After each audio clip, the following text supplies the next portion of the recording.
ഇന്ന് രാത്രിയിലും കർത്താവിൻ്റെ വിലയേറിയ സന്നിധിയിൽ നമുക്കൊരുമിച്ച് ചേർന്ന് വരുവാൻ ദൈവം നൽകിയ സാവകാശത്തെ ഓർത്ത് സന്തോഷിക്കുന്നു, ദൈവത്തെ സ്തുതിക്കുന്നു. കഴിഞ്ഞ 9 ക്ലാസ്സുകളിലായി നാം സ്നാനം ഒരു വലിയ കൽപ്പന എന്ന തലക്കെട്ടിൽ ക്രിസ്തീയ സ്നാനത്തെ സംബന്ധിക്കുന്ന ചില പാഠങ്ങൾ ചിന്തിച്ച് വരികയായിരുന്നുവല്ലോ. ഇന്നത്തെ ക്ലാസ്സോടുകൂടി ഈ വിഷയപഠനം അവസാനിപ്പിക്കാം എന്നാണ് ദൈവകൃപയിൽ ആശ്രയിച്ച് ആഗ്രഹിക്കുന്നത്. കഴിഞ്ഞ ക്ലാസ്സിൽ നാം സ്നാനപ്പെട്ടവർ എങ്ങനെ ജീവിക്കണം എന്നുള്ള പാഠത്തിൽ നിന്ന് വളരെ പ്രധാനപ്പെട്ട ചില സത്യങ്ങൾ ഓർക്കുകയായിരുന്നു. അതിൽ ഞാൻ പറഞ്ഞുകൊണ്ടിരുന്നത്, പഠിച്ച് നല്ല ശിഷ്യന്മാരായി ജീവിക്കുവാൻ സ്നാനപ്പെട്ടവർക്ക് ഉത്തരവാദിത്വമുണ്ട് എന്ന് നമ്മൾ കണ്ടു. പഠിച്ച് നല്ല ശിഷ്യരായി ജീവിക്കുന്നതിൽ 3 പ്രധാനപ്പെട്ട കാര്യങ്ങൾ ഞാൻ വിശദീകരിക്കണം എന്നാണ് വിചാരിച്ചത്. ആദ്യത്തെ കാര്യം കഴിഞ്ഞ ക്ലാസ്സിൽ പറഞ്ഞ് തീർത്തായിരുന്നു.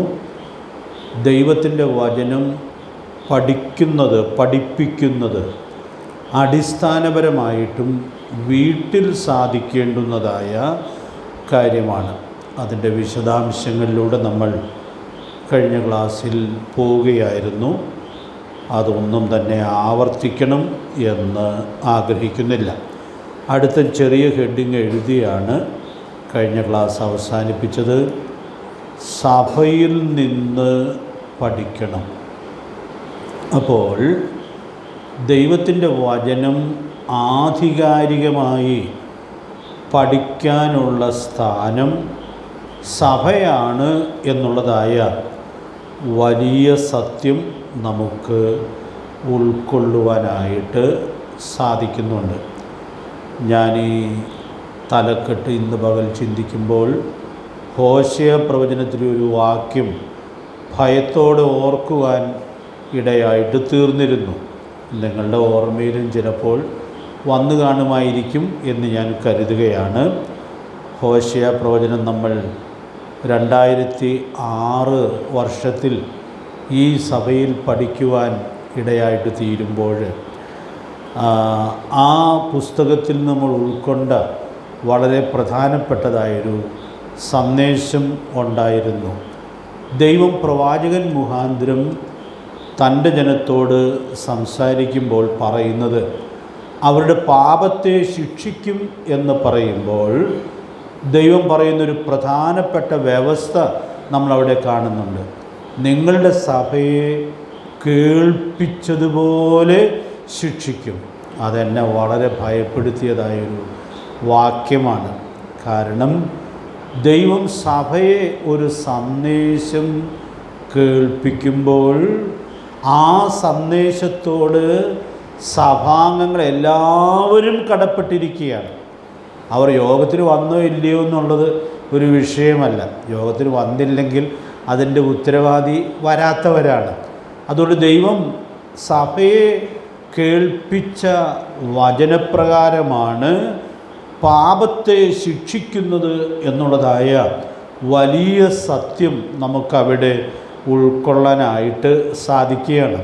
അപ്പം അതുകൊണ്ട് ഈ കൊച്ചു തലക്കെട്ടിൽ നിന്ന് ഞാൻ ഇങ്ങനെ ഓർപ്പിക്കട്ടെ, നാം ഉൾപ്പെട്ടു നിൽക്കുന്ന പ്രാദേശിക സഭയിൽ എന്ത് പഠിപ്പിക്കപ്പെടുന്നു എന്നുള്ളതിന് നാം എല്ലാവരും ഉത്തരവാദികളാണ്. അതുകൊണ്ട് പ്രിയപ്പെട്ടവരെ, ആ ഉത്തരവാദിത്വം ഭയത്തോടെ ഉൾക്കൊള്ളുവാൻ സാധിക്കട്ടെ. കർത്താവിൻ്റെ സന്നിധിയിൽ നിൽക്കുമ്പോൾ ഇത് ഞാൻ കേട്ടില്ലായിരുന്നല്ലോ എന്ന് പറയാനിടയായിട്ട് തീർന്നാൽ, ഹബക്കൂക്ക് പ്രവചനത്തിൽ പറയുന്നത് പോലെ കല്ലുകൾ സാക്ഷ്യം പറയും, തുലാം ഉത്തരം പറയും എന്ന് പറഞ്ഞാൽ, അല്ലല്ല, ഇതിവിടെ പ്രസ്താവിക്കപ്പെട്ടതാണെന്നുള്ളത് അവിടെ സാക്ഷ്യപ്പെടുത്തപ്പെടുവാൻ ഇടയായിട്ട് തീരും. അതുകൊണ്ട് ഞാൻ വളരെ സ്നേഹത്തോടു കൂടി അവരെ ഓർപ്പിക്കുകയാണ്, സഭായോഗങ്ങളെ ഉപേക്ഷിക്കരുത്. കാരണം നാം അതിന് സംബന്ധിച്ചാലും ഇല്ലെങ്കിലും, കേട്ടാലും കേട്ടില്ലെങ്കിലും കേൾപ്പിക്കപ്പെടുന്ന തിരുവെഴുത്തുകൾക്ക് നാം ഉത്തരവാദികളായിരിക്കും എന്നുള്ളതായ വലിയ സത്യം നമുക്ക് ഉൾക്കൊള്ളാനായിട്ട് സാധിക്കട്ടെ. അപ്പോൾ സ്നാനപ്പെടുത്തുന്ന ആളുകളെ പഠിപ്പിച്ച് ശിഷ്യപ്പെടുത്തുക എന്നുള്ളത് സ്നാനപ്പെടുത്തുന്ന സഭയുടെ വളരെ പ്രധാനപ്പെട്ട ഉത്തരവാദിത്വമാണ്. പഠിച്ച് നല്ല ശിഷ്യരായിട്ട് ജീവിക്കുക എന്നുള്ളത് സ്നാനപ്പെട്ടവരുടെ ഭാഗത്തു നിന്നുള്ള ഉത്തരവാദിത്വമായിട്ടിരിക്കുന്നു എന്നുള്ളത് നമുക്കിവിടെ ഉൾക്കൊള്ളാനായിട്ട് സാധിക്കുകയാണ്. ഇത് ഞാൻ വളരെ വിസ്തൃതമായി പറയുന്നില്ല, ഇന്നത് പറഞ്ഞ് അവസാനിപ്പിക്കണമെന്നുള്ളത് കൊണ്ട് ചില ഭാഗങ്ങളിൽ ഞാൻ അല്പം വേഗത്തിൽ പോയി ചില വാക്യങ്ങളൊക്കെ ഞാൻ തന്നെ ഇത് പറഞ്ഞ് ഉപസംഹരിക്കാം എന്നാണ് ആഗ്രഹിക്കുന്നത്. സഭയൊരു ആത്മീക കുടുംബമാണ്. നമ്മളിത് ധാരാളം ചിന്തിച്ചിട്ടുണ്ട്. ഒരു കുടുംബത്തിലെ അംഗങ്ങൾക്കുള്ളതായ ഭക്ഷണം ആ വീട്ടിലാണ് ഒരുക്കപ്പെടുന്നത്. അത്യാവശ്യം സന്ദർഭങ്ങളിൽ നമ്മൾ ഹോട്ടലിൽ നിന്ന് കഴിക്കുകയോ ഹോസ്റ്റലിൽ നിന്ന് കഴിക്കുകയോ ഒക്കെ ചെയ്യുമായിരിക്കാം.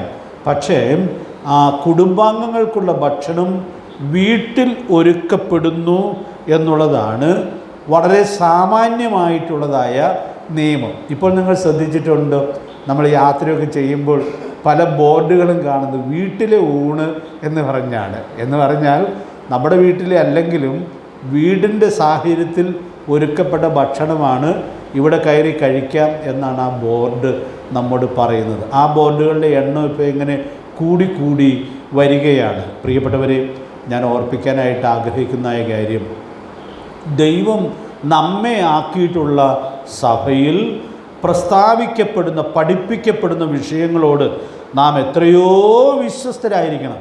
ഏതെങ്കിലും സഭയിൽ പോയാൽ പോരാ. പിന്നെയോ ദൈവം നമ്മെ ആക്കിയിട്ടുള്ള പ്രാദേശിക സഭയിൽ ആയിരിക്കേണ്ടതിൻ്റെ ആവശ്യകത നമുക്കിവിടെ ഉൾക്കൊള്ളാനായിട്ട് സാധിക്കുകയാണ്. 1-2 ആഴ്ചകൾക്ക് മുമ്പ് എനിക്ക് പ്രകാശനം തോന്നിയൊരു വാക്യം ഞാൻ ഈ ബന്ധത്തിൽ ഇവിടെ ചേർത്ത് പറയുകയാണ്. വെളിപ്പാട് 2-3 അധ്യായങ്ങളിൽ സഭകൾക്കുള്ള ദൂതുകൾ നമ്മൾ വായിക്കുന്നുണ്ടല്ലോ. ഓരോ ദൂതുകളും തുടങ്ങുമ്പോൾ ഉള്ള വാചകം ഒരുപോലെയുള്ള വാചകമാണ്. സഭയുടെ പേരിന് മാത്രമേ വ്യത്യാസമുള്ളൂ. ഉദാഹരണമായിട്ട് പറഞ്ഞാൽ 2-ാം അധ്യായത്തിൻ്റെ 1-ാമത്തെ വാക്യം തുടങ്ങുന്നത് എങ്ങനെയാണെന്ന് ആർക്കെങ്കിലും ഒന്ന് പറയാമോ? എഫെസോസിലെ സഭയുടെ ദൂതന് എഴുതുക. അപ്പോൾ എഫെസോസിലെ സഭയുടെ ദൂതൻ എന്ന് പറഞ്ഞിരിക്കുന്നത് ആ സഭയിലെ ആത്മീക നേതൃത്വമാണ്. ആ സഭയ്ക്കുള്ളതാണ് സന്ദേശം. പക്ഷേ ഉയർത്തെഴുന്നേറ്റ കർത്താവ് ആ സഭയ്ക്ക് സന്ദേശം കൊടുക്കുമ്പോൾ ആ സഭയുടെ ദൂതന് അതെഴുതി അവിടെ ഭരമേൽപ്പിക്കുകയാണ്.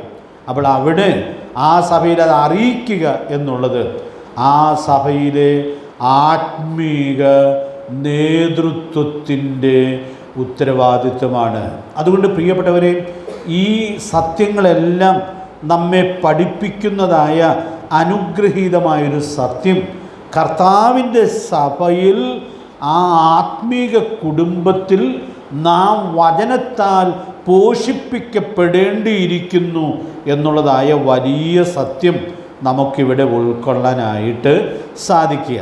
ഒരു വാക്യം കൊണ്ട് ഞാൻ ചേർത്ത് പറയട്ടെ. എഫേസ്യ ലേഖനം 5-ാം അധ്യായത്തിൻ്റെ 29-ാമത്തെ വാക്യത്തിൽ ഭർത്താവ് ഭാര്യയെ പോറ്റി പുലർത്തണം എന്ന് പറയുമ്പോൾ അവിടെ പറഞ്ഞിരിക്കുന്ന പ്രയോഗം ഓർക്കണ്ടോ? ക്രിസ്തു സഭയെ ചെയ്യുന്നത് പോലെ. അപ്പോൾ ക്രിസ്തുവാണ് സഭയെ പോറ്റി പുലർത്തുന്നത്. അപ്പോൾ ഞാൻ ഈ പറഞ്ഞ വാക്യങ്ങളിലൂടെ ഒരു കാര്യം ഓർപ്പിക്കട്ടെ. കർത്താവ് സഭയെ പോറ്റി പുലർത്തുമ്പോൾ എന്തോ ഒരു സുരക്ഷിതമായ നിലയിലാണ് സഭാംഗങ്ങൾക്ക് ദൈവത്തിൻ്റെ വചനം പകർന്നു കൊടുക്കുന്നത് എന്നുള്ളതായ വലിയ ഉത്തരവാദിത്വം നമുക്കിവിടെ ഉൾക്കൊള്ളാനായിട്ട് സാധിക്കുക. പരിചയമുള്ള ഒരു വാക്കോടെ പറയുക. അപ്പോസ്തലപ്രവൃത്തികളുടെ പുസ്തകം 2-ാം അധ്യായത്തിൻ്റെ 41-ാമത്തെ വാക്യത്തിൽ അന്ന് 3000-ഓളം പേർ അവരോട് ചേർന്നു എന്ന് നമ്മൾ വായിക്കുന്നുണ്ട്. 42-ാം വാക്യം തുടങ്ങുമ്പോൾ അവർ ചേർന്ന കൂട്ടം അനുവർത്തിച്ചു വന്ന 4 കാര്യങ്ങളിൽ ആദ്യത്തെ കാര്യം എന്തായിരുന്നു?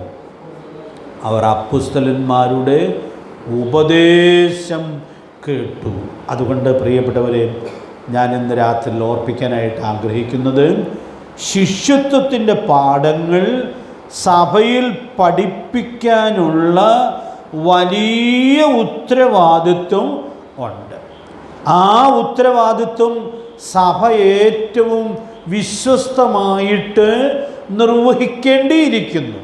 അതോട് ചേർന്ന് സഭാംഗങ്ങൾക്കുള്ള ഉത്തരവാദിത്വമാണ് വചനം പഠിച്ച് നല്ല ശിഷ്യരായി സാക്ഷ്യം വഹിക്കാനുള്ള വലിയ ആവശ്യകത ഉണ്ട്. ദൈവാത്മാവ് നമ്മെ സഹായിക്കട്ടെ. ഇനി നമുക്കെല്ലാം അറിയാവുന്ന ഒരു റെഫറൻസ് ഞാനൊന്ന് പറഞ്ഞു പോകാം. 1 പത്രോസ് 2-ാം അധ്യായത്തിൻ്റെ ആദ്യത്തെ 3 വാക്യങ്ങൾ നമ്മൾ വായിക്കുമ്പോൾ അതൊക്കെ നമ്മുടെ മനപ്പാഠ വാക്യങ്ങളിൽ പലവട്ടം ആവർത്തിച്ചിട്ടുള്ളതാണെന്നുള്ളത് കൊണ്ട് വായിക്കുന്നില്ല. ആകയാൽ സകല ദുഷ്ടതയും എല്ലാ ചതിവും വ്യാജഭാവവും അസൂയയും എല്ലാ നുണയും നീക്കിക്കളഞ്ഞ് ഇപ്പോൾ ജനിച്ച ശിശുക്കളെ പോലെ രക്ഷയ്ക്കായി വളരുവാൻ വചനമെന്ന, അടുത്ത വാക്കവർക്കുണ്ടോ, മായമില്ലാത്ത പാൽ കുടിപ്പാൻ വാഞ്ചിപ്പിൻ.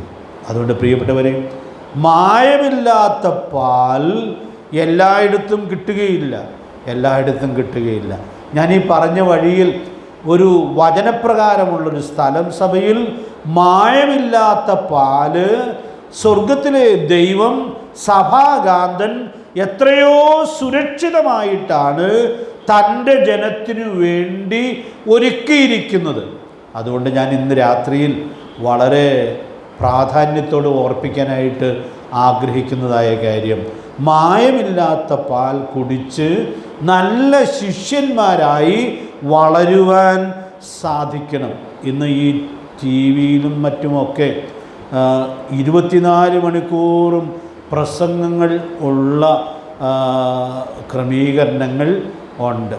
ചിലതൊക്കെ വചനം കേൾക്കുകയാണല്ലോ എന്ന് വിചാരിച്ച് അതിൻ്റെ മുമ്പിലിരുന്ന് സമയം ചെലവിടുന്ന രീതികളും കാണാറുണ്ട്. അതൊക്കെ ഭക്തിയുടെ വഴിയായിട്ട് ചിലപ്പോൾ തെറ്റിദ്ധരിച്ചു പോകാൻ ഇടയുണ്ട്. ഞാനിന്ന് രാത്രി വളരെ ഭയത്തോടെ ഓർപ്പിക്കട്ടെ, നിങ്ങളുടെ വീട്ടിൽ ഒരു മായമുള്ള പാലിൻ്റെ കൗണ്ടർ തുറക്കരുത്. ദൈവത്തിൻ്റെ വചനവും എല്ലാ സുരക്ഷിതത്വത്തിലും ഉൾക്കൊള്ളാനുള്ളതായ വലിയ സാവകാശം ദൈവം നമുക്ക് ഒരുക്കി തന്നിട്ടുണ്ട്. സഭയെക്കുറിച്ച് നമ്മൾ 1 തിമോഥെയോസ് 3-ന്റെ 15-ാമത്തെ നിന്ന് വളരെ സന്തോഷത്തോടെ ഉൾക്കൊള്ളുന്നൊരു സത്യമുണ്ടല്ലോ, സഭ സത്യത്തിൻ്റെ തൂണും അടിസ്ഥാനവുമാണ്. അതുകൊണ്ട് പ്രിയപ്പെട്ടവരെ, ഈ വലിയ മൂല്യം എല്ലാ ഗൗരവത്തിനും സൂക്ഷിക്കത്തക്കവണ്ണം ദൈവത്തിൻ്റെ പരിശുദ്ധാത്മാവ് നമുക്ക് ധാരാളം ദൈവകൃപ നൽകട്ടെ. അതുകൊണ്ട് ദൈവം നമ്മെ ആക്കിയിരിക്കുന്ന സഭയിൽ ശുശ്രൂഷിക്കപ്പെടുന്ന തിരുവെഴുത്തുകൾ നാം ഭയഭക്തിയോടെ ഉൾക്കൊള്ളുന്നു എന്നുള്ളത് സൂക്ഷ്മതയോടെ ഉറപ്പുവരുത്താം. എബ്രായർ 10-ന്റെ 24-ാമത്തെ അവിടെ ഒന്ന് നോട്ട് ചെയ്തിട്ടുള്ളൂ. സഭായോഗങ്ങളെ ഉപേക്ഷിക്കരുത്. അതുകൊണ്ട് ആ കാര്യത്തിലുള്ള കൃത്യമായ വിശ്വസ്തത സൂക്ഷിക്കുവാൻ ദൈവാത്മാവ് നമ്മെ സഹായിക്കട്ടെ. ഇവിടെ കഴിഞ്ഞ ദിവസം സ്നാനപ്പെട്ട പിള്ളേരുടെ പ്രായത്തിലുമൊക്കെ ഞാനെടുത്ത ഒരു തീരുമാനമാണ് സഭായോഗങ്ങളെ ഉപേക്ഷയായി വിചാരിക്കുകയില്ല എന്നുള്ളത്. അതെൻ്റെ ജീവിതത്തിൽ എത്രയോ അനുഗ്രഹത്തിന് മുഖാന്തരമായിട്ട് തീർന്നു എന്നുള്ളത് അരനൂറ്റാണ്ടിന് ശേഷം ഞാൻ വളരെ സന്തോഷത്തോടു കൂടി സാക്ഷിക്കുകയാണ്. അതുകൊണ്ട് സ്നാനപ്പെട്ട കുട്ടികൾ നിർബന്ധമായിട്ടും ഈ തീരുമാനം സൂക്ഷിക്കണം. സഭായോഗങ്ങളെ ഉപേക്ഷയായി വിചാരിക്കരുത്. ഞാൻ ആ തീരുമാനം പ്രായോഗികമാക്കാനായിട്ട് യൂണിവേഴ്സിറ്റി പരീക്ഷയുടെ തലേദിവസവും സഭായോഗത്തിൽ പങ്കുകൊള്ളുകയും ആ സഭായോഗത്തിൽ അത്യാവശ്യം വന്നപ്പോൾ വചനം ശുശ്രൂഷിക്കുകയും ചെയ്യുവാൻ ഇടയായിട്ട് തീർന്ന നല്ല ഓർമ്മകൾ ഇപ്പോഴും എൻ്റെ മനസ്സിലൊരു ആവേശമായിട്ടാണ് ഇരിക്കുന്നത്. അതുകൊണ്ട് പ്രിയപ്പെട്ടവരെ, ഈ വലിയ ഉൾക്കാഴ്ചയോട് കൂടി നമുക്ക് സഭാജീവിതം നയിക്കാനായിട്ട് സാധിക്കേണ്ടിയിരിക്കുന്നു. കർത്താവ് നമ്മെ സഹായിക്കട്ടെ. ഇനി മൂന്നാമത്തെ കാര്യം, അതിലേക്ക് ഞാൻ വരികയാണ്. ഒത്തിരി വിശദീകരണം കൂടാതെ അത് ഓർപ്പിക്കാം. കർത്താവിൽ നിന്ന് പഠിക്കണം. അപ്പോൾ ഞാൻ ഈ പറയുന്ന ഓർഡറിൽ ഇവിടെയല്ലേ തുടങ്ങേണ്ടത് എന്ന് ചിലപ്പോൾ തോന്നാം. എന്നാൽ ഈ വിഷയ പഠനത്തിൽ ഞാൻ പറഞ്ഞ ക്രമീകരണമാണ് നല്ലത് എന്നാണ് ഒരു പ്രകാശനം എനിക്ക് തോന്നിയത്. ഓരോ സഭാംഗങ്ങൾക്കും ഓരോ വിശ്വാസികൾക്കും കർത്താവിൽ നിന്ന് പഠിക്കാനുള്ളതായ അവസരം ഉണ്ട്. നമ്മൾ പരസ്യോധനൊക്കെ സാധാരണ പറയുന്ന ഒരു വാക്യം ഞാൻ ഇവിടെ ഓർപ്പിക്കുകയാണ്. മത്തായി സുവിശേഷം 11-ാം അധ്യായത്തിൻ്റെ 28-29 വാക്യങ്ങൾ നമ്മൾ വായിക്കുമ്പോൾ, അധ്വാനിക്കുന്നവരും ഭാരം ചുമക്കുന്നവരുമായുള്ളവർ എല്ലാവരും എൻ്റെ അടുക്കൽ വരുവിൻ, ഞാൻ നിങ്ങളെ ആശ്വസിപ്പിക്കും. അത് സുവിശേഷത്തിൻ്റെ ആഹ്വാനമാണ്. അടുത്ത വാക്യം, ഞാൻ സൗമ്യതയും താഴ്മയുമുള്ളവനാകയാൽ എൻ്റെ നുകമേറ്റുകൊണ്ട് എന്നോട് പഠിപ്പിൻ. ഇപ്പോൾ ഞാൻ ആ വാക്കുകൾ അടിവരയിടുകയാണ്. അപ്പോൾ അവിടെ കർത്താവ് നൽകുന്ന ഈ ആഹ്വാനം, നിങ്ങൾ എന്നോട് പഠിക്കണം, എന്നോട് പഠിക്കണം. ഇംഗ്ലീഷിലെ ചില വേർഷൻസിലൊക്കെ ആ വാക്യം ലേൺ ഓഫ് മീ എന്നാണ് പറഞ്ഞിരിക്കുന്നത്. എന്ന് പറഞ്ഞാൽ എന്നെ പഠിക്കണം. അപ്പോൾ നമുക്ക് രണ്ട് കാര്യം ഒരുപോലെ ഉൾക്കൊള്ളാം. നമുക്ക് നമ്മുടെ കർത്താവിൽ നിന്ന് പഠിക്കാനുള്ള വലിയ സാവകാശം ദൈവം നൽകിയിട്ടുണ്ട്. കർത്താവിനെ പഠിക്കാനുള്ള അവസരവും ഉണ്ട്. ആ കർത്താവിനെ പഠിക്കുക എന്നുള്ളതിനോടാണ് ഈ വാക്യത്തിൻ്റെ പ്രതിപാദനം കുറച്ചുകൂടി യോജിക്കുന്നത്. അതിൻ്റെ കാരണം നിങ്ങൾക്ക് മനസ്സിലായി കാണും. കർത്താവിൻ്റെ 2 സൽഗുണങ്ങൾ ആ വാക്യത്തിൽ ആദ്യം എടുത്തു പറഞ്ഞിരിക്കുക. ഏതൊക്കെയത്? സൗമ്യതയും താഴ്മയും. അപ്പോൾ ഞാൻ സൗമ്യതയും താഴ്മയും ഉള്ളവനാകയാൽ എൻ്റെ നുകമേറ്റുകൊണ്ട് എന്നോട് പഠിച്ചാൽ, എന്നെ പഠിച്ചാൽ നിങ്ങൾക്ക് എൻ്റെ താഴ്മയോടും സൗമ്യതയോടും കൂടെ ജീവിക്കുവാനായിട്ട് സാധിക്കും. അതുകൊണ്ട് പ്രിയപ്പെട്ടവരെ, ഇതൊക്കെ വളരെ വിശാലമായിട്ട് പറയാകുന്നതാണ്. എന്നാൽ ഞാനിപ്പോൾ ഒരു സൂചന പറഞ്ഞ് മുൻപോട്ട് പോവുകയാണ്. കർത്താവ് നമ്മെ സഹായിക്കട്ടെ. അതുകൊണ്ട് ദൈവമക്കളായ നമ്മുടെ ജീവിതത്തിൽ എപ്പോഴും എല്ലാ ദിവസവും കർത്താവിൻ്റെ കാൽക്കൽ ഇരുന്ന് വചനം പഠിക്കാനുള്ളതായ ഒരു സാവകാശം ഉണ്ടായിരിക്കണം. കുട്ടികളെയൊക്കെ ക്വയറ്റ് ടൈം എടുക്കാനും കർത്താവിൻ്റെ സന്നിധിയിൽ നിന്ന് വചനം ധ്യാനിക്കാനും ഒക്കെ സാധാരണ പരിശീലിപ്പിക്കാറുണ്ട്. അങ്ങനെയുള്ള പരിശീലന ക്ലാസ്സുകളിലൊക്കെ നിങ്ങൾ സംബന്ധിച്ചിട്ടുണ്ട് എന്ന് ഞാൻ വിചാരിക്കുകയാണ്. പരിശീലനമൊന്നും ഇല്ലാത്ത കാലത്തും ഇത് വളരെ കൃത്യമായി സൂക്ഷിച്ചിരുന്ന എത്രയോ ദൈവദാസന്മാർ ഉണ്ടായിരുന്നു. അതുകൊണ്ട് പ്രിയപ്പെട്ടവരെ, കർത്താവിൻ്റെ കാൽക്കൽ ഇരുന്ന് പഠിക്കാനായിട്ട് സാധിക്കണം. ഞാൻ ആ വാക്യത്തിൻ്റെ ഒടുവിലത്തെ വാചകം ഒന്ന് പറയുകയാണ്. എന്നാൽ നിങ്ങളുടെ ആത്മാക്കൾക്ക് എന്തുണ്ടാകും? ആശ്വാസം കണ്ടെത്തും. അപ്പോൾ 28-ാം വാക്യത്തിലെ ആശ്വാസം കർത്താവ് തരുന്നതാണ്. ഒരു പാപി യേശുക്രിസ്തുവിനെ രക്ഷിതാവും കർത്താവുമായിട്ട് സ്വീകരിക്കുമ്പോൾ ആ പാപിക്ക് കർത്താവ് നൽകുന്ന അത്ഭുതകരമായൊരു ആശ്വാസമുണ്ട്. ആ ആശ്വാസം ക്രൂശിലെ കള്ളന് കർത്താവ് കൊടുത്തായിരുന്നു. കർത്താവ് അവനെ ആശ്വസിപ്പിക്കുമ്പോൾ അവന് കൊടുത്ത ധൈര്യം, നീ ഇന്ന് എന്നോടുകൂടെ പറുദീസയിൽ ഇരിക്കും. അത് സുവിശേഷം നൽകുന്ന, നമ്മുടെ കർത്താവ് നൽകുന്ന അനുഗ്രഹീതമായൊരു ആശ്വാസമാണ്. ആ ആശ്വാസം നമ്മൾ രക്ഷിക്കപ്പെട്ടപ്പോൾ അനുഭവിച്ചു. ഇന്നലെ നമ്മൾ കർത്താവിനെ ആരാധിക്കാൻ ഇരിക്കുമ്പോൾ ഇന്നലെ ആരാധനയ്ക്ക് വന്നില്ലെങ്കിൽ ഞാനങ്ങ് മരിച്ചാൽ നരകത്തിൽ പോകുമെന്ന് പേടിച്ച് നമ്മുടെ ആരും വന്നില്ലല്ലോ. നമുക്ക് ആ പേടിയേ ഇല്ല.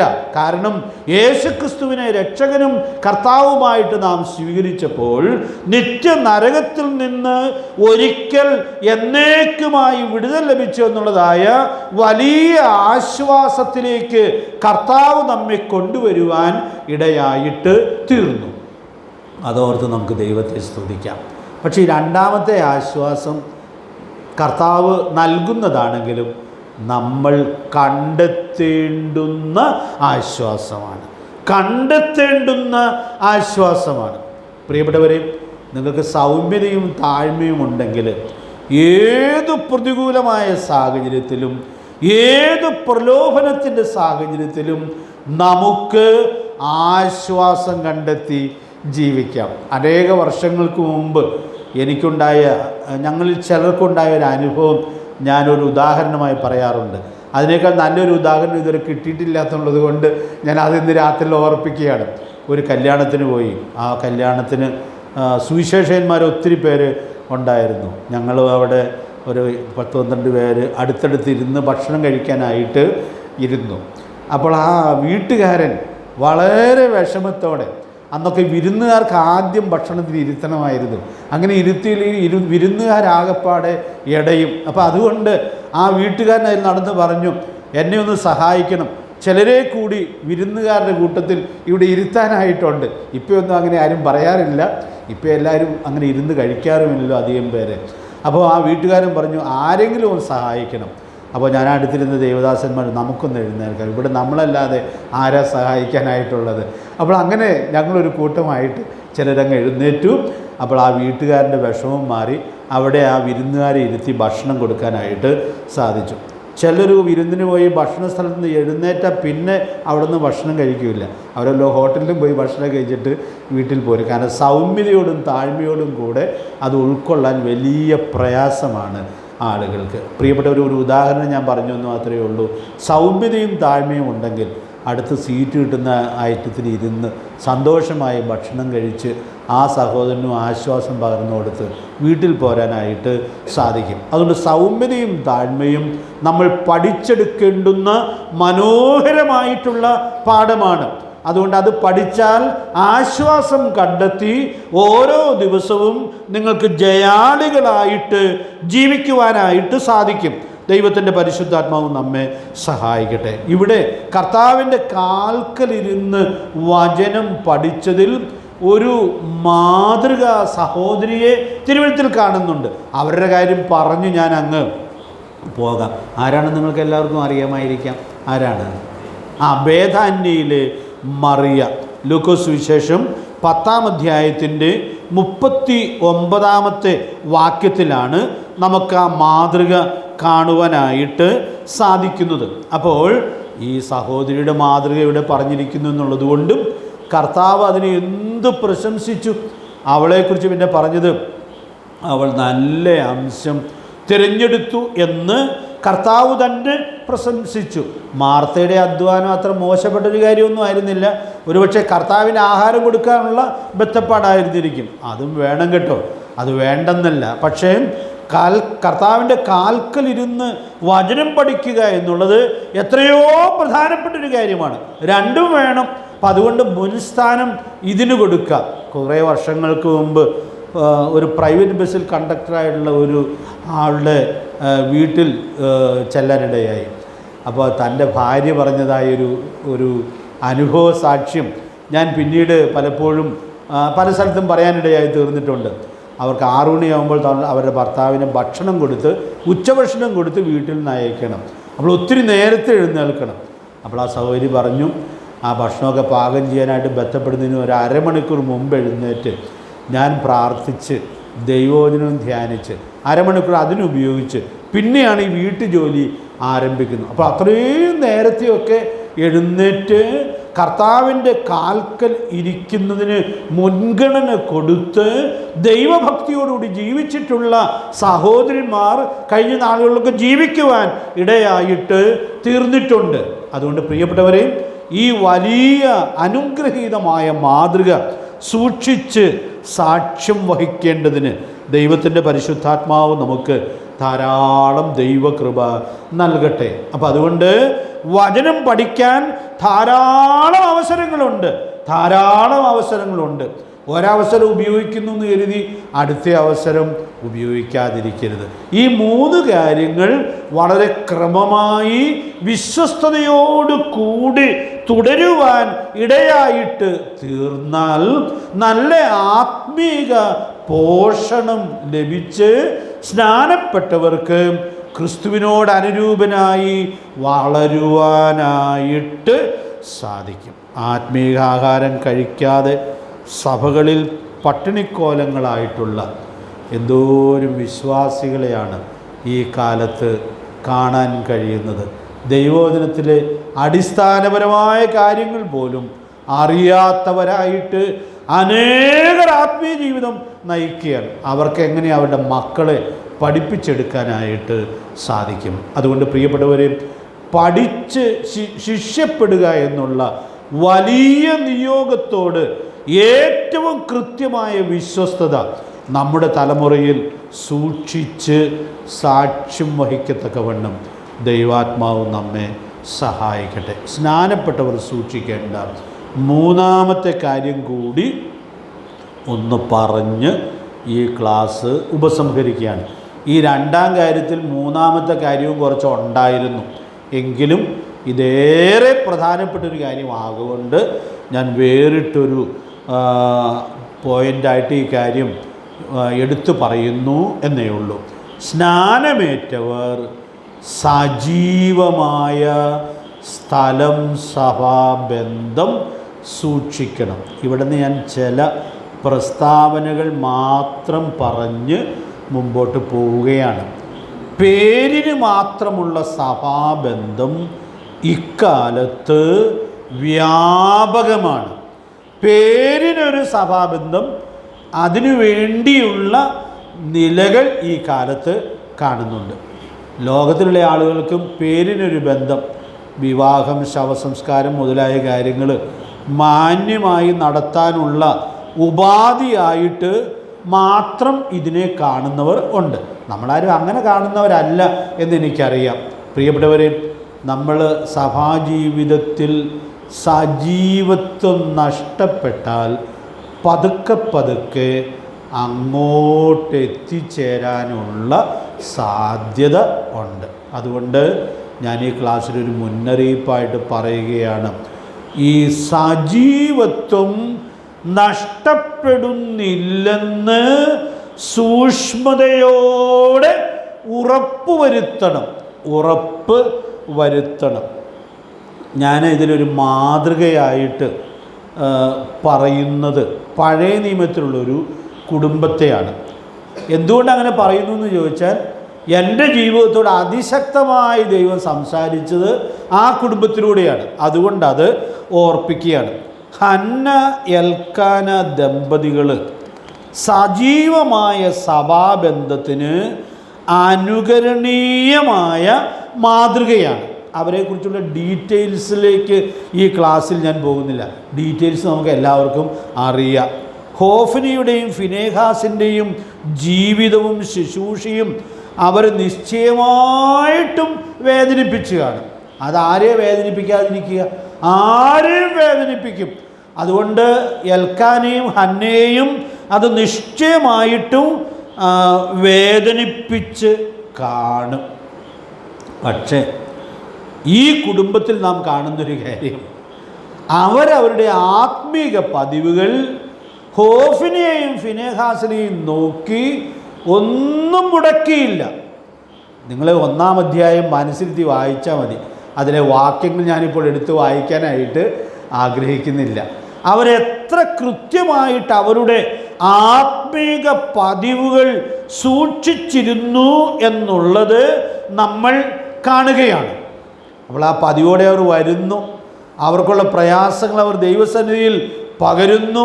ഹന്നയ്ക്കൊരു കുഞ്ഞില്ലാത്തതിൻ്റെ വിഷമം അവൾക്കൊണ്ട്, അതോ അവൾ ഓർത്ത് കരയുന്നു, പ്രാർത്ഥിക്കുന്നു.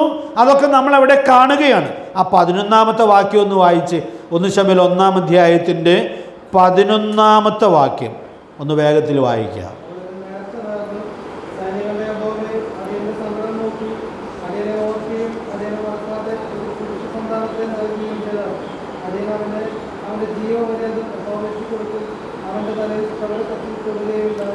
അപ്പോൾ എന്ത് സമർപ്പണത്തോടു കൂടിയുള്ള പ്രാർത്ഥനയാണിത്. അവളൊരു കുഞ്ഞിന് വേണ്ടി പ്രാർത്ഥിക്കുക. പക്ഷെ ആ കുഞ്ഞിനെ അവൾക്ക് വേണ്ടി അല്ല പ്രാർത്ഥിക്കുന്നത്, പിന്നെ ആർക്ക് വേണ്ടിയാണ് പ്രാർത്ഥിക്കുന്നത്? ആ ദൈവത്തിന് വേണ്ടി ദൈവാലയത്തിൽ കൊണ്ടുവന്ന് കൊടുക്കേണ്ടതിനു വേണ്ടി ഒരു കുഞ്ഞിനു വേണ്ടി അവൾ പ്രാർത്ഥിക്കുകയാണ്. ഞാൻ ഇന്ന് പകൽ വചനം ധ്യാനിച്ചപ്പോൾ ഓർത്ത ഒരു കാര്യം, അവർ കുറേ നാളുകളായി കാണുന്നത് വഴിവിട്ട ഹോഫനിയുടെയും ഫിനേഹാസിൻ്റെയും ജീവിതമാണ്.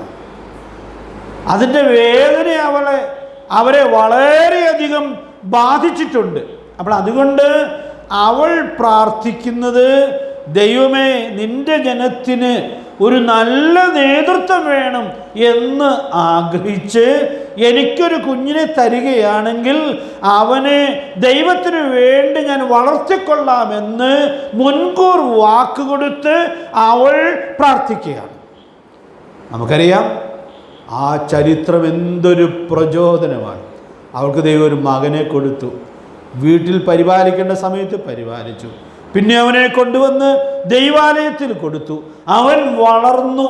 അവളുടെ മകനായ ശമൂവേലാണ് ഒരു പുരുഷായുസ് മുഴുവനും ആർക്കും ആക്ഷേപം പറയാൻ വകയില്ലാത്ത നിലയിലുള്ള ന്യായാധിപൻ്റെ ശുശ്രൂഷ ചെയ്യാനിടയായിട്ട് തീർന്നത്.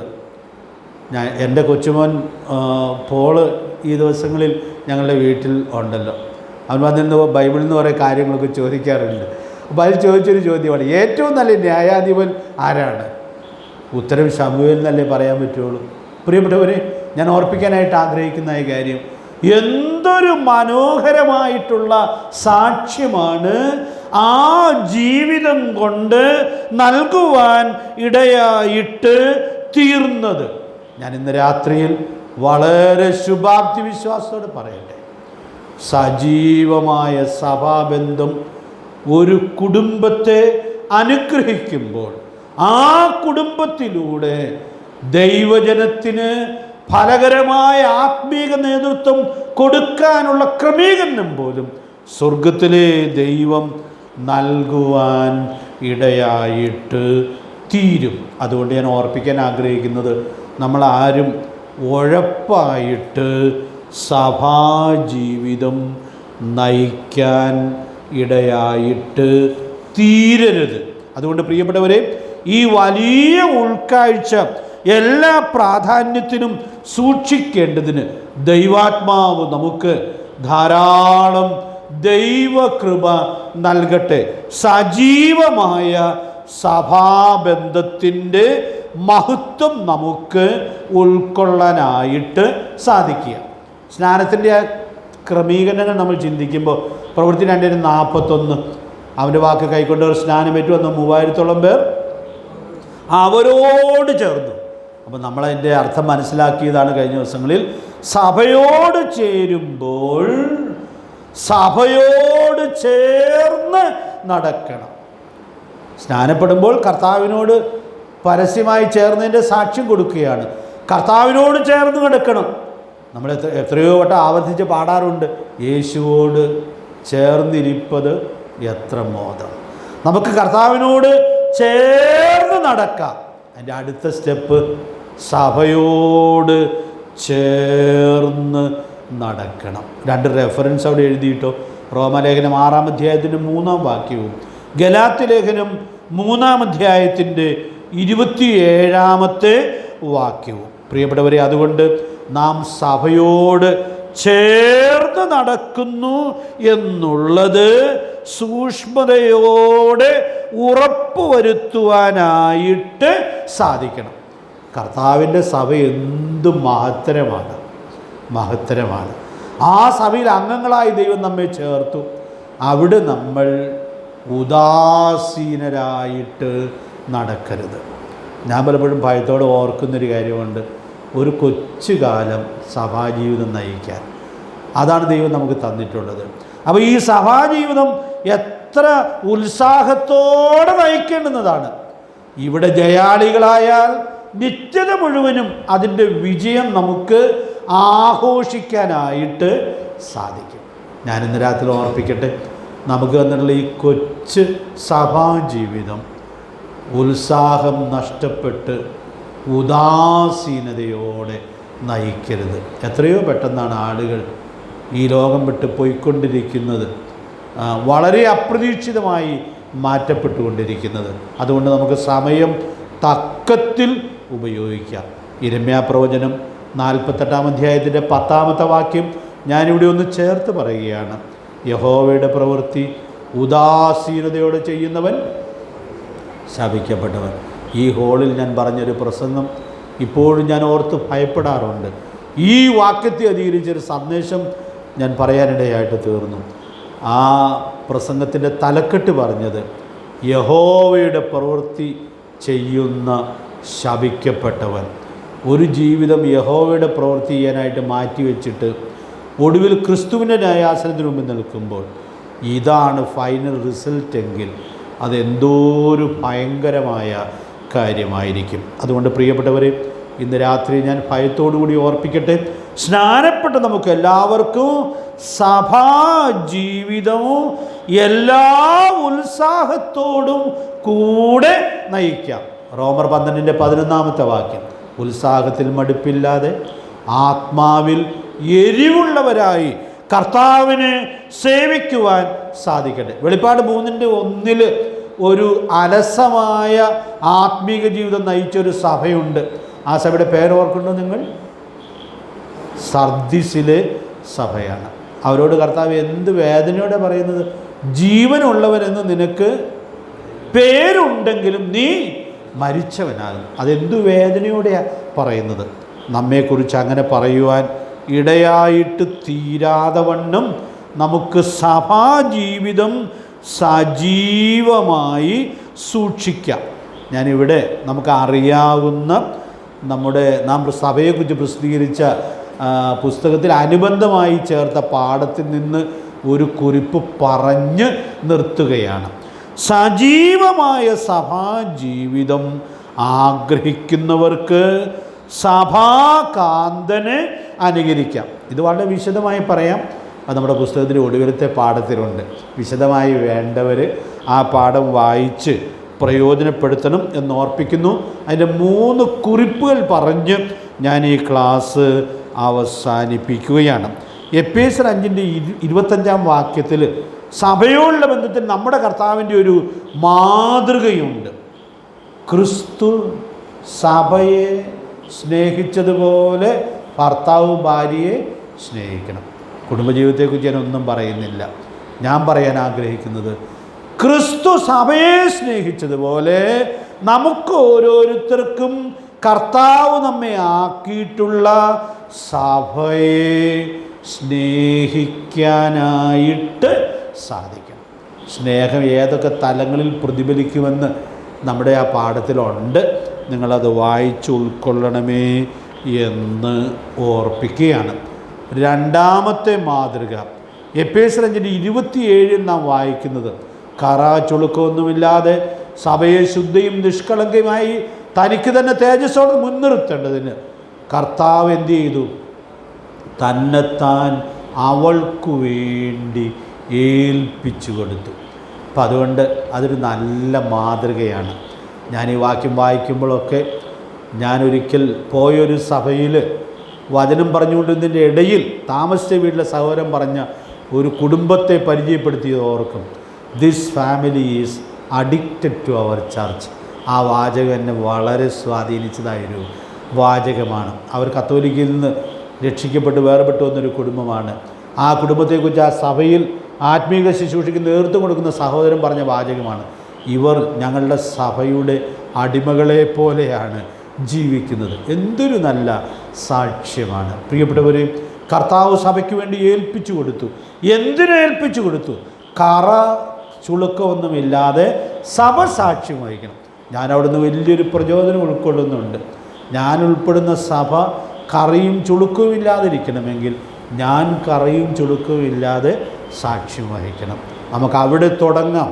പ്രിയപ്പെട്ടവരെ, ഇന്നും കറിയും ചുളുക്കവുമില്ലാതെ സ്ഥലം സഭകൾക്ക് സാക്ഷ്യം വഹിക്കാൻ കഴിയും. അങ്ങനെ സാക്ഷ്യം വഹിച്ച സ്മുർന്നയെയും ഫിലദെൽഫിയയെയും നമുക്ക് നല്ല പരിചയമുണ്ടല്ലോ. അതുകൊണ്ട് പ്രിയപ്പെട്ടവരെ, നമ്മുടെ സമയം ആ നിലയിലേക്ക് ഉയർത്തപ്പെടത്തക്കവണ്ണം നമ്മുടെ പങ്ക് വിശ്വസ്തമായി നിർവഹിക്കുവാൻ ദൈവാത്മാവ് നമുക്ക് കൃപ നൽകട്ടെ. എഫേസ്യർ 5:29 വാക്യം ഞാൻ ആദ്യം പറഞ്ഞതാണ്. ക്രിസ്തു എന്ത് ചെയ്യുകയാണ്? സഭയെ പോറ്റി പുലർത്തുകയാണ്. നമുക്ക് സഭയെ പോറ്റി പുലർത്താം. അതിനാണ് ദൈവം നമുക്ക് കൃപാവരങ്ങൾ തന്നിട്ടുള്ളത്. അപ്പോൾ ദൈവം നമുക്ക് തന്നുള്ള കൃപാവരങ്ങൾ എന്താണെന്ന് മനസ്സിലാക്കി ആ കൃപാവരങ്ങൾ ഉപയോഗിച്ച് നമുക്ക് സഭയെ ശുശ്രൂഷിക്കാനായിട്ട് സാധിക്കേണ്ടിയിരിക്കുന്നു. ദൈവത്തിൻ്റെ പരിശുദ്ധാത്മാവ് അതിനാവശ്യമായ ദൈവകൃപ നമുക്കേവർക്കും നൽകട്ടെ. നമ്മുടെ കർത്താവിൻ്റെ ഈ 3 മാതൃകകൾ മാതൃകയാക്കിയാൽ എനിക്കും നിങ്ങൾക്കും വിജയകരമായി സഭാജീവിതം നയിക്കാനായിട്ട് സാധിക്കും. ദൈവത്തിൻ്റെ പരിശുദ്ധാത്മാവ് നമുക്ക് കൃപ നൽകട്ടെ. ഞാൻ 2 പ്രസിദ്ധമായ വാക്യങ്ങളൊന്ന് കണക്ട് ചെയ്യട്ടെ. 1 തിമോഥെയോസ് 2:4 വാക്യത്തിൽ നാം വായിക്കുന്നുണ്ട്. ആ വാക്യത്തെ അധികരിച്ച് നമ്മളൊരു പുസ്തകം പ്രസിദ്ധീകരിച്ചിട്ടുണ്ട്. അവൻ സകല മനുഷ്യൻ രക്ഷ പ്രാപിപ്പാനും സത്യത്തിൻ്റെ പരിജ്ഞാനത്തിൽ എത്തുവാനും ഇച്ഛിക്കുന്നു. ഞാൻ അതിനോട് കണക്ട് ചെയ്ത് 3-ാം അധ്യായത്തിൽ നിന്നൊരു വാക്യം പറയുക. അതെല്ലാവർക്കും അറിയാവുന്ന വാക്യം 3:15. താമസിച്ചു പോയാലോ സത്യത്തിൻ്റെ തൂണും അടിസ്ഥാനവുമായി ജീവനുള്ള ദൈവത്തിൻ്റെ സഭയാകുന്ന ദൈവാലയത്തിൽ നടക്കേണ്ടത് എങ്ങനെയെന്ന് നീ അറിയേണ്ടതിന് ഇതെഴുതുന്നു. ഞാൻ ഇന്ന് രാത്രി 2 വാക്യവും കണക്ട് ചെയ്ത് ഇങ്ങനെ പറയട്ടെ.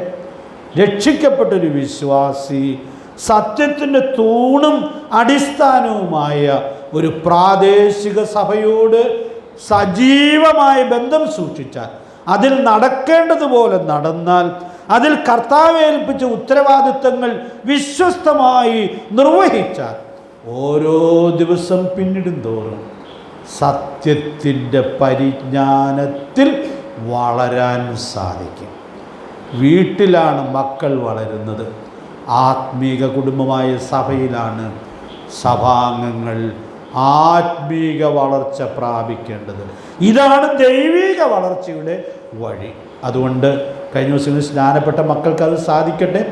കഴിഞ്ഞ നാളുകളൊക്കെ സ്നാനപ്പെട്ട നമുക്ക് ഇത് സാധിക്കട്ടെ.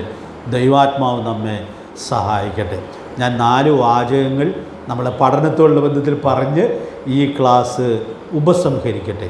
ഈ വലിയ കൽപ്പനയോട് അനുസരണം കാണിച്ച് കൽപ്പന തന്ന കർത്താവിനോടുള്ള സ്നേഹം നമുക്ക് സാക്ഷ്യപ്പെടുത്താം. ഈ ക്ലാസ്സിൽ സംബന്ധിക്കുന്നവർ ഇനിയും സ്നാനപ്പെടാത്തവർ, രക്ഷിക്കപ്പെട്ടവർ സ്നാനപ്പെടാത്തവരുണ്ടെങ്കിൽ താമസിക്കരുത്. ഈ വലിയ കൽപ്പനയെ അനുസരിക്കാൻ താമസിക്കരുത്. താമസിയാതെ ഏറ്റ് ഈ കൽപ്പനയോട് അനുസരണം കാണിക്കുമ്പോൾ കൽപ്പന തന്നവനോടുള്ള സ്നേഹം നമ്മൾ സാക്ഷ്യപ്പെടുത്തുകയാണ്.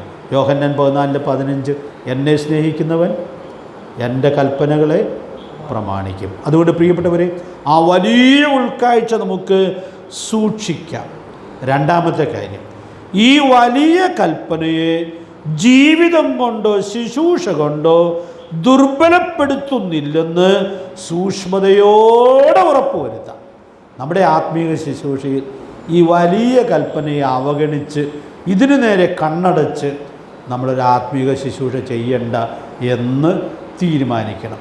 പ്രസംഗിക്കാൻ വരണം, സ്നാനത്തെക്കുറിച്ച് പറയരുത് എന്ന് നിബന്ധനയുള്ളിടത്ത് നിങ്ങൾ പ്രസംഗിക്കാൻ പോയാൽ നിങ്ങൾ ഈ കൽപ്പനയെ ദുർബലപ്പെടുത്തുകയായിരിക്കും ചെയ്യുന്നത്. വിശദാംശങ്ങൾ ഞാൻ നേരത്തെ പറഞ്ഞിട്ടുണ്ട്, അതുകൊണ്ട് ആവർത്തിക്കേണ്ട എന്ന് ഞാൻ വിചാരിക്കുന്നു. ഈ വലിയ കൽപ്പനയുടെ മഹത്വം അനേകർക്ക് പറഞ്ഞു കൊടുത്ത് അനുസരണത്തിലേക്ക് നയിക്കാനായിട്ട് നമുക്ക് സാധിക്കണം. ദൈവത്തിൻ്റെ പരിശുദ്ധാത്മാവ് നമുക്കേവർക്കും അതിനുള്ള കൃപ ധാരാളമായിട്ട് നൽകട്ടെ.